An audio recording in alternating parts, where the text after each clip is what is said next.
तो आप में से कितने लोग हैं जिन्हें ये लगता है कि सब्जेक्ट मिक्स करके पढ़ने चाहिए, और कितने लोग ऐसे हैं जिन्हें लगता है कि केवल एक सब्जेक्ट पढ़ना चाहिए 2-3 घंटे?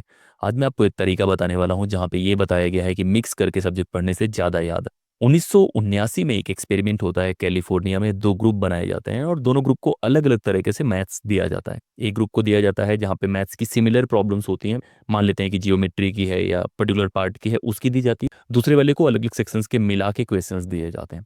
शुरू में क्या होता है, जो ग्रुप बी होता है जिसको मिला के क्वेश्चंस दिए गए हैं वो फ्रस्ट्रेटेड हो जाते हैं, उनको लगता है यार क्या काम दिया गया है, परेशान हो जाते हैं। जो ग्रुप वन है उसको ठीक मजा आ रही होती है, वो लोग कर रहे होते हैं, ऐसा लग रहा है कि अच्छा परफॉर्म कर रहे हैं सारी चीज़ें।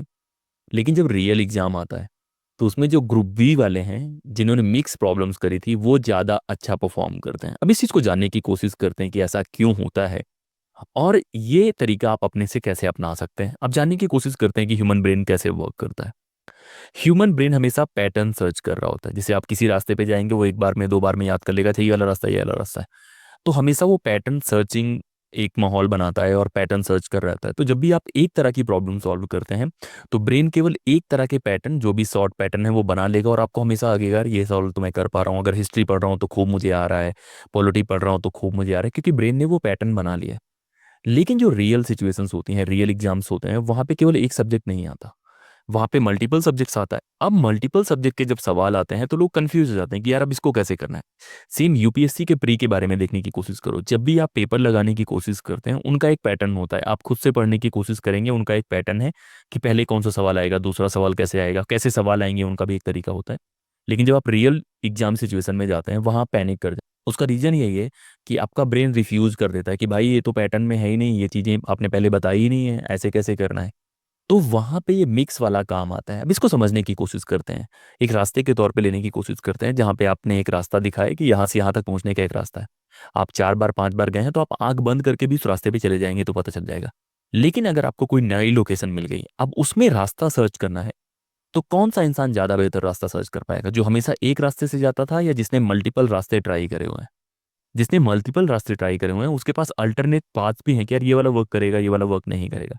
सेम सब्जेक्ट मिक्स करने के साथ होता है। जब आप सब्जेक्ट मिक्स करते हैं, मिक्स करने के बारे में बता दूंगा कैसे मिक्स करना है, लेकिन इन जनरल मैं आपको बता रहा हूँ कि जब आप सब्जेक्ट मिक्स करते हैं, मान लीजिए कि इंडियन पॉलिटी पढ़ने की कोशिश कर रहे हैं, हिस्ट्री पढ़ने की कोशिश कर रहे हैं, तो लगातार अगर आप 3 घंटे पढ़ते हैं, आपका फेवरेट सब्जेक्ट है, आप पढ़ जाएंगे। लेकिन एग्जाम में सब आएंगे तो कोशिश करना है कि आप मिक्स करके पढ़ें, कि अगर आप 45 मिनट हिस्ट्री पढ़ते हैं, 45 मिनट पॉलिटी पढ़ते हैं, इस तरह से पढ़ने की कोशिश करेंगे तो उसको हर सब्जेक्ट के बारे में पता लगेगा, हर सब्जेक्ट की जानकारी मिलेगी, और वो ब्रेन कहीं ना कहीं ज़्यादा बेहतर बनाएगा आपके ब्रेन को। रीज़न क्या है कि जब आप शॉर्ट पैटर्न दे देते हैं तो ब्रेन को ज़्यादा मेहनत नहीं करनी पड़ती। लेकिन जब आप ब्रेन को बार बार चैलेंज कर रहे हैं कि अच्छा हिस्ट्री पढ़ लिया, चलो अब पॉलिटी पढ़ते हैं, तो आप ब्रेन को बार बार चैलेंज कर रहे हैं, और वो जब चैलेंज एक्सेप्ट करेगा तब कहीं ना कहीं आपके मेमोरी फॉर्मेशन के लिए बहुत सही होगा। ब्रेन के प्रोसेसेस तो आपको पता ही होंगे। कोई भी इन्फॉर्मेशन आप उसको देते हैं वो उसको इनकोड करता है, एक जगह स्टोर करता है, और जब आपको ज़रूरत पड़ती है तो वो निकाल के देता है। ये जो निकाल के देने वाला प्रोसेस है, ये ज़्यादा आसान होता है जब आप एक तरह की प्रॉब्लम सॉल्व कर रहे होते हैं। शॉर्ट टर्म में तुरंत तुरंत दे देगा, जिस तरह की आपने प्रॉब्लम बताई उसी तरह का सवाल कर लिया, तुरंत बता देगा। आपने जो पढ़ा उसी पे क्वेश्चंस लगा लिए, तुरंत बता देगा। लेकिन इसके लिए बहुत डिफिकल्ट हो जाएगा जब कुछ नया आप करने की कोशिश करेंगे जो आउट ऑफ द बॉक्स आ जाएगा। तो उस वजह से एग्जाम में हमेशा कुछ नया आता है, तो उसके लिए कहीं ना कहीं आपको मिक्स करना बहुत जरूरी रहता है ताकि आपका ब्रेन ट्रेन रहे इन चीज़ों के लिए। तो ये तो रीजन हो गया कि ब्रेन कैसे फंक्शन करता है, क्यों मल्टीपल सब्जेक्ट्स पढ़ने चाहिए। अब इस बात का एक और बड़ा रीजन ये है कि जब आप एक सब्जेक्ट 3-4 घंटे पढ़ते हैं तो आपका ब्रेन बोर हो जाता है। मान लीजिए कि एक ही कलर से आप पेंट करने की कोशिश कर रहे हैं तो ब्रेन भी कहेगा यार मैं बोर हो गया हूँ, अब दूसरा सब्जेक्ट लाते हैं। तो पढ़ाई को इंटरेस्टिंग बनाने के लिए भी मिक्स सब्जेक्ट पढ़ा जाना चाहिए। जैसे आप 2 घंटे 3 घंटे लगातार हिस्ट्री पढ़ रहे हैं, ठीक है, एक समय आएगा जब आपका सैचुरेशन आ जाएगा, हिस्ट्री अब आगे नहीं जा रहा है, आपको ब्रेक लेना है, आपको दूसरा सब्जेक्ट उठाना है, उसमें फिर नए तरीके से आप पढ़ने लग जाएंगे। तो क्योंकि ब्रेन अलग अलग इन्फॉर्मेशन अलग अलग जगह स्टोर करता है, तो एक जगह जहाँ जगह भरने लग गई है उसकी जगह आप दूसरा सामान उठा के दूसरी जगह रखने लग जाओगे। तो मिक्स करने के इतने फायदे हैं। अब अगर आपको मिक्स पढ़ना है तो उसके लिए तरीके क्या हैं? आप पढ़ाई करते हो, जो मैंने आपको पहले ही बताया कि किताब कैसे पढ़नी है, उसमें आपको पहली रीडिंग है, दूसरी रीडिंग है, तीसरी रीडिंग है, रिवीजन, तो इस तरह के तरीके मैंने आपको बताए हुए हैं। और उन अब उन तरीकों को बढ़िया से समझने की कोशिश करते हैं। पहली रीडिंग का है, पहली रीडिंग में आप 30-40 पेज पढ़ सकते हैं किसी भी सब्जेक्ट का। उसके बाद आप दूसरे में आ जा सकते हैं। 30-40 का मतलब है कि आप 1 घंटा 1.5 घंटा 2 घंटा या 45 मिनट पढ़ सकते हैं, 20 पेज पढ़ सकते हैं। उसके बाद आप दूसरा सब्जेक्ट पढ़िए, फिर दूसरा सब्जेक्ट पढ़िए, फिर आपका मन लगे तो फिर आप पढ़ सकते हैं।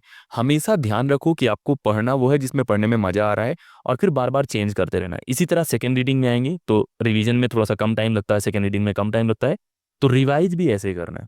ज़्यादातर बच्चे क्या करते हैं, पढ़ते तो हैं लेकिन रिवाइज नहीं करते। तो जब आप रिवाइज करें 2 घंटे सुबह वाले जो मैंने आपको बताए हैं, उसमें भी आपको क्या करना है, जो सब्जेक्ट्स हैं आपके, मान लीजिए कि आपने 25 मिनट हिस्ट्री रिवाइज करा, 15 मिनट पॉलिटी करा, फिर इकोनॉमिक्स करा, तो सारी चीज़ें जो आपने पढ़ी है उसको बार बार रिवाइज करने की कोशिश करो और मिक्स करके लिखने की कोशिश करो। इसी तरह से जब आप क्वेश्चंस लगाने की कोशिश करते हो, पीवाईक्यू लगाने की कोशिश करते हो, तो क्वेश्चन पेपर में केवल हिस्ट्री के, केवल पॉलिटी के सब्जेक्ट तो आएंगे नहीं, उसमें सारे आएंगे। तो मिक्स लगाने की कोशिश करो, जहाँ पे 15 ये हैं, 10 वो हैं, ताकि आपके ब्रेन को भी ट्रेनिंग मिलती रहे कि रैंडम चीज़ें जब आती हैं तो कैसे वो ट्रेन होता है। इसके साथ साथ और भी तरीके हैं जो आप इस्तेमाल कर सकते हैं, जिनमें से स्पेस्ड रिपीटिशन वाला मैंने आपको बताया है, एक्टिव रिकॉल वाला बताया है, फीमन टेक्निक में आपको बताने वाला हूँ। लेकिन ये बहुत इंपॉर्टेंट है। इंटरलिविंग को और भी एक तरीके से आप समझ सकते हैं। क्रिकेट जैसे लोग खेलते हैं ना, तो केवल बैट्समैन केवल बैटिंग की प्रैक्टिस करेगा तो कभी फील्डिंग में वीक हो जाएगा, कभी बॉलिंग की जरूरत पड़ेगी तो नहीं कर पाएगा। तो एक कंप्लीट क्रिकेटर वो है जो फील्डिंग की प्रैक्टिस करता है, बैटिंग की प्रैक्टिस करता है और बोर भी नहीं होता, क्योंकि लगातार एक ही तरह के शॉट आप प्रैक्टिस करेंगे तो बोर हो जाएंगे। तो अलग अलग चीज़ आप ट्राई करते रहेंगे, तो आपके ब्रेन को भी पता लगता रहता है कि भाई इस तरह की प्रॉब्लम आएगी तो कैसे रिएक्ट करूंगा, इस तरह की प्रॉब्लम आएगी तो कैसे रिएक्ट करूंगा। तो नेक्स्ट टाइम जब भी आपको प्लान करना हो, आप कोशिश करें कि मिक्स करके पढ़ने की कोशिश करें, मिक्स सब्जेक्ट पढ़ने की कोशिश करें।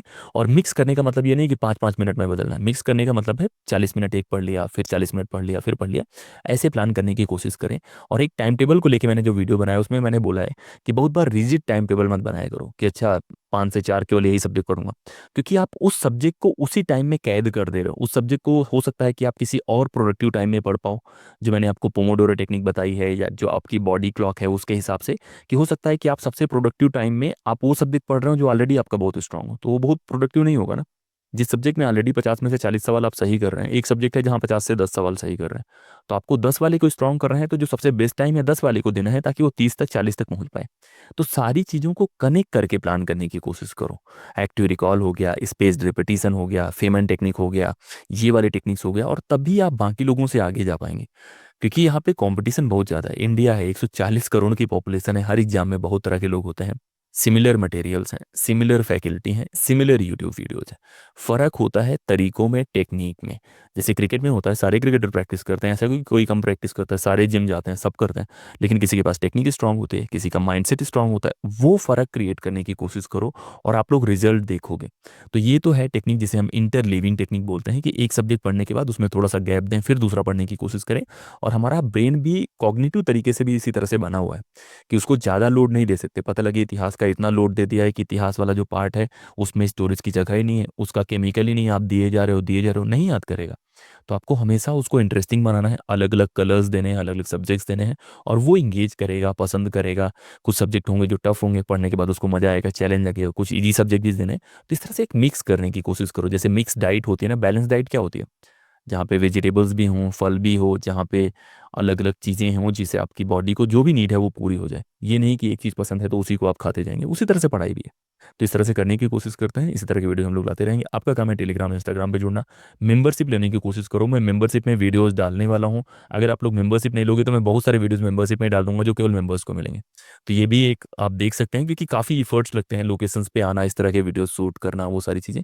तो आप लोगों को ट्राई करना चाहिए। आप कोचिंग्स में जाते हैं जहाँ पे 2 लाख 1.5 लाख रुपए पे कर देते हैं, जहाँ से सही से लोग बताते भी नहीं है, तब यहाँ पे मेंबरशिप लेने में आप लोगों को बहुत दिक्कत नहीं होनी चाहिए। तो इस वीडियो में इतना ही। लगातार बने रहिए। जय हिंद।